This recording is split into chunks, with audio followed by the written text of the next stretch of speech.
Track 27. Unit 10. Listening. Exercise 4. Last week, we looked at some of the features of modern houses, and today we're going to turn the clock back and look at traditional house design. I've chosen to start with Samoa, which is part of a group of Polynesian islands in the South Pacific Sea, because the influence of culture and weather on house design is quite clear there. So let's have a look at, first of all, at the overall design of a traditional Samoan house. Now, these days, houses in Samoa have become more modern and are usually rectangular. But traditional designs were round, or sometimes they were oval in shape. Here's a picture. This traditional style is still used, often for guest houses or meeting houses, and most Samoan villages have at least one of these buildings. As you can see, there are no walls, so the air circulates freely around the house. Samoa is a place that experiences high temperatures, but the open design of the house also reflects the openness of Samoan society.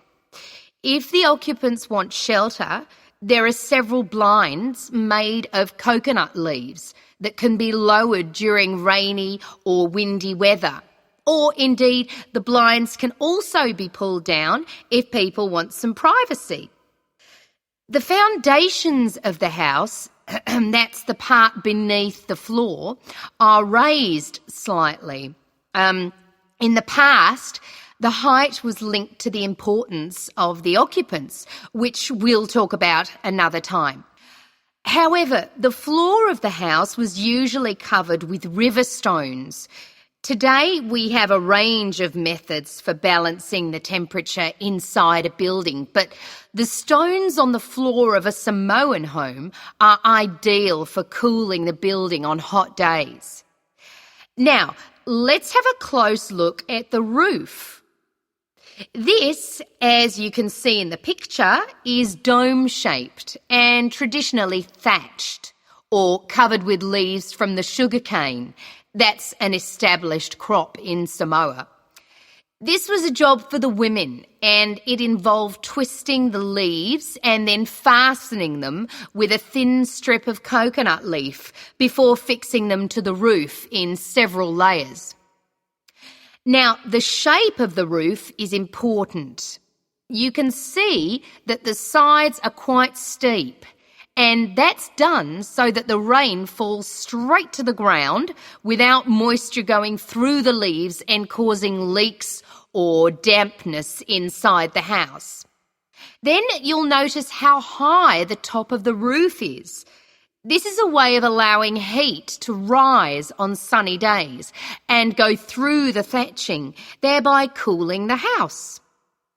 So, how does the house stay upright? Well, there are a number of evenly spaced posts inside.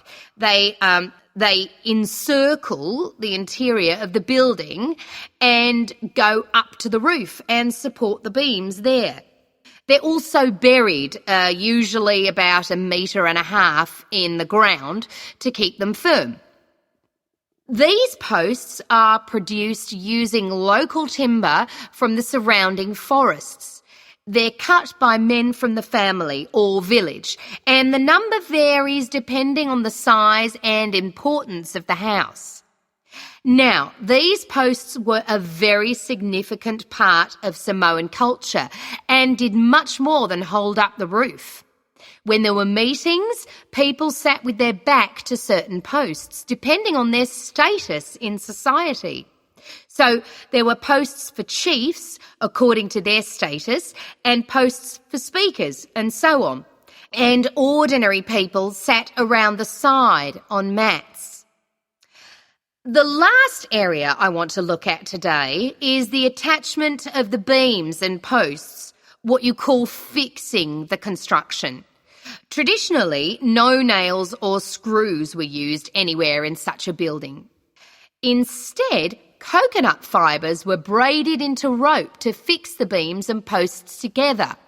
The old people of the village usually made and plaited the rope. This was a lengthy process. An ordinary house used about 40,000 feet of this rope. And as you can see in this picture, the rope was pulled very tightly and wound round the beams and posts in a complex pattern. And in fact, the process of tying it to the beams so that it was tight and strong enough to keep them together is one of the great architectural achievements of Polynesia.